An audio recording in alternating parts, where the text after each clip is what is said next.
This August marks approximately 166 years since the abolition of slavery. It's now 57 years since the Jamaican independence. Make no mistake about it, Britain did not give this independence out of the goodness of their heart. The colonies had been sucked dry. All those grand mansions and castles you see in England, like the downtown abbeys of the world, were built with sugar money. Sugar money. From Jamaica and the West Indies. Britain wanted to get into the European Union without any baggage. Those were the main reasons for granting independence. I remember my wife and I being at a hotel bar in Montego Bay one evening, where a white British tourist was talking to us of her day of sightseeing along the North Coast. How beautiful it was, but how depressing the poverty along the way was. To which I responded, "You would be poor too if you didn't get paid for 500 years."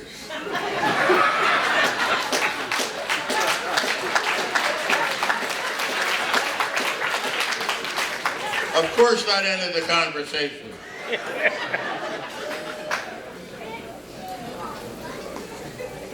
Those of us who emigrated here 57 years ago will remember those days very well. But what were our hopes and dreams for ourselves, and our children and our children's children?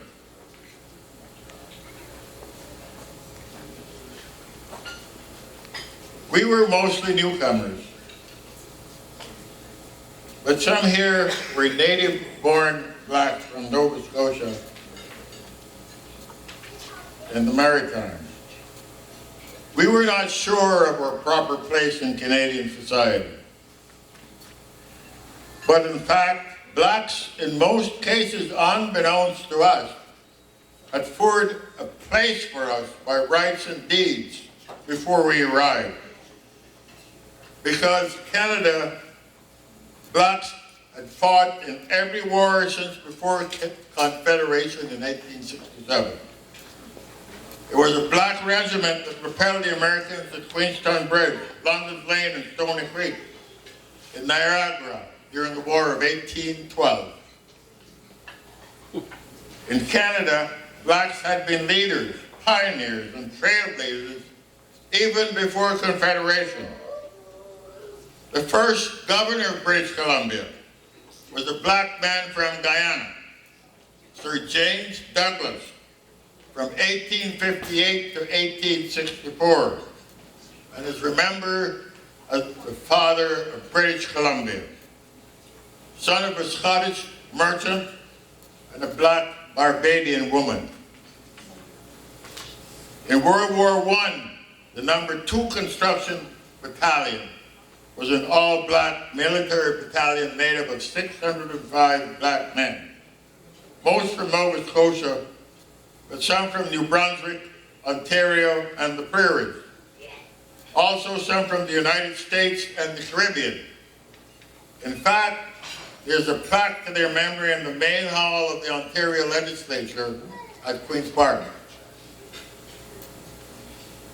In the Second World War, black Canadians joined regular units and served alongside their fellow white soldiers in England, Italy, France, Belgium, and the Netherlands. As well, blacks served in the Korean War and even the war in Afghanistan. And much, much more contribution from blacks towards the building of Canada and the Canadian society. But as often the case, even very few whites know of our contributions. In fact, there was a deputy mayor of Toronto, a black man, William Hubbard, 1894 to 1906, who founded the Toronto Hydro, which remains to this day.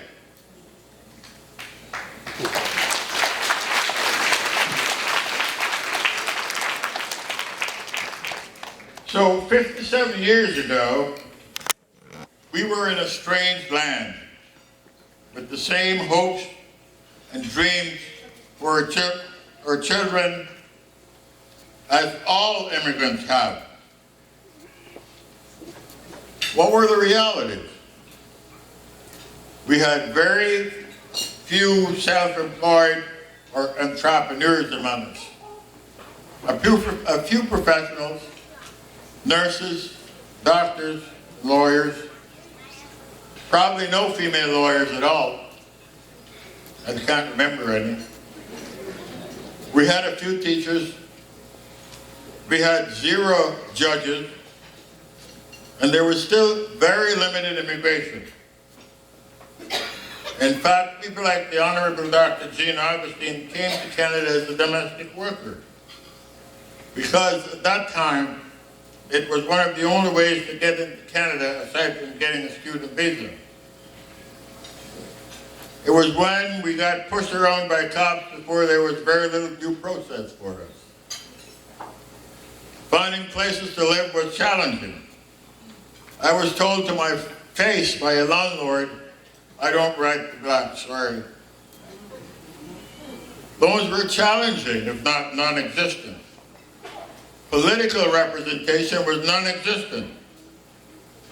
The press was very non-sympathetic, and in fact painted mostly negative images of us.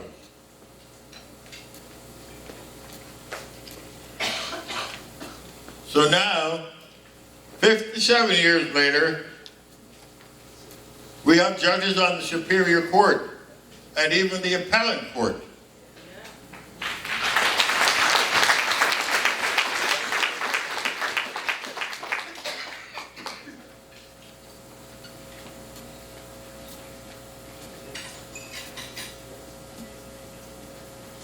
But we must be very cognizant of the fact that we are into the second and third generations of Jamaican Canadian immigrants.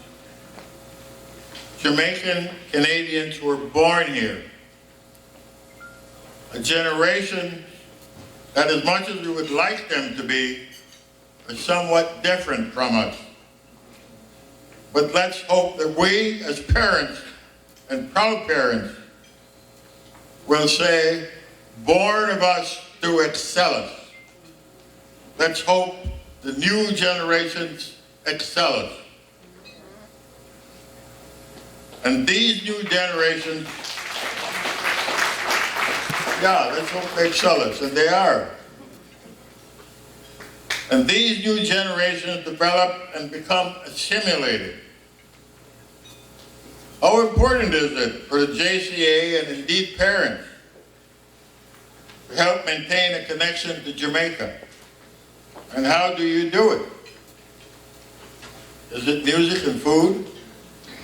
Or is there something more that can keep them connected? That is a question to ponder. And in fact, a question that befuddles all immigrant generations. 57 years later, our socio-economic status has changed dramatically for the better.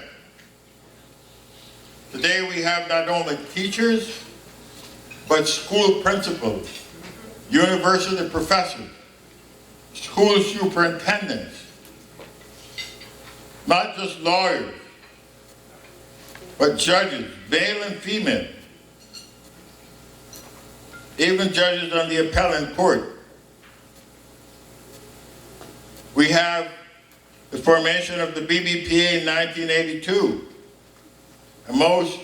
which gives the most prestigious black awards in Canada. In fact, it's on many people's resume.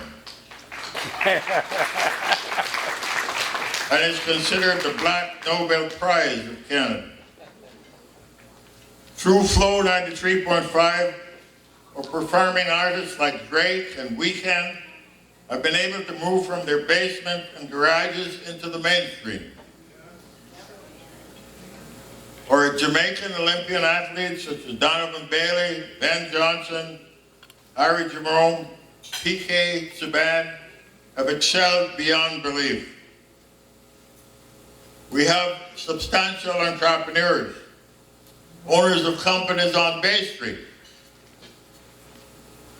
We have open housing, mostly through advocacy for people like Bromley Armstrong. We have a black councillor, Michael Thompson, at City Hall, who is a Jamaican and very sympathetic to her cause. We have established and somewhat effective Ontario Human Rights Commission to address systemic racism. We have the SIU to investigate police crime due to the advocacy of Dudley Laws and Bad Seed.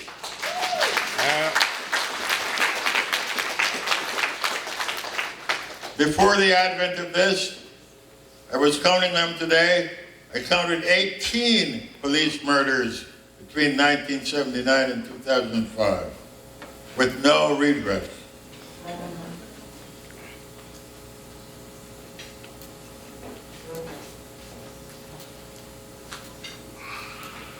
We have not just doctors, but heads of hospital departments. And yes, successful politicians. Here in Ontario, we have two from the black community, Michael Couteau, who is confirmed, and Mitzi Hunter, respectively running for leadership of the Liberal Party.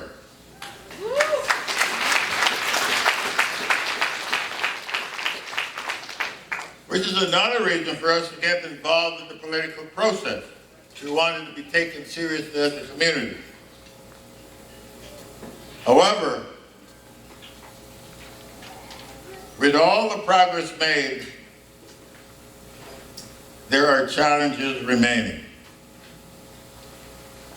In fact, on a personal note, just 3 years ago, the police offered to shoot me just 2 blocks from my house.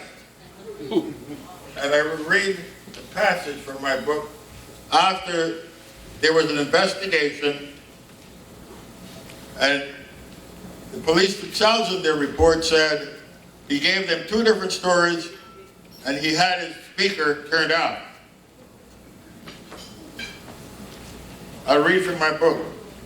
I did get to see the police report, however, and the opening phrase told me everything I needed to know about what was behind the incident.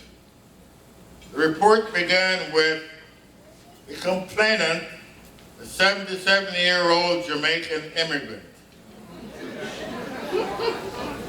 At the time, I had lived in Canada for more than 55 years, longer than the officer had been alive.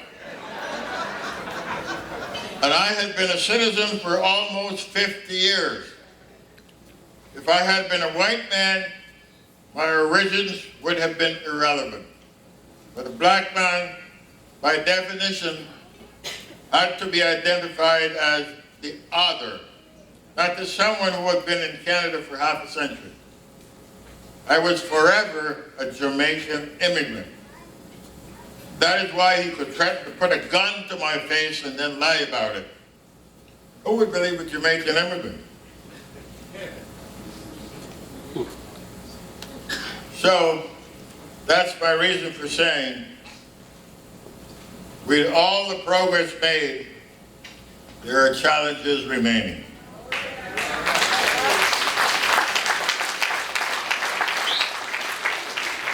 Let me say that the second and third generations who have gotten complacent or even oblivious to racism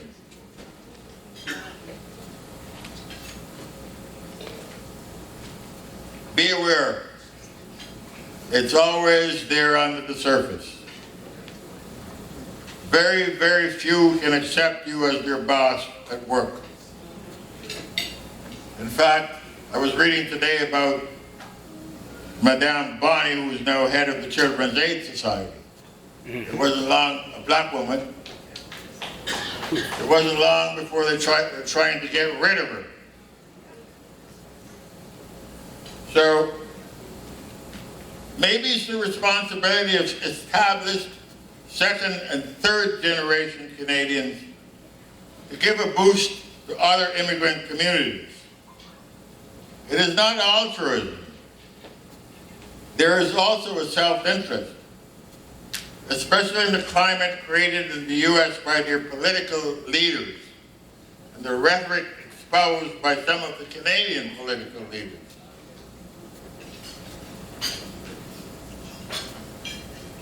So where do we go from here? In 1962, the mandate of the JCA was to create a better life for us and for future generations. What is the JCA's mandate in 2020? I implore you to never forget your roots, but don't rest on your laurels.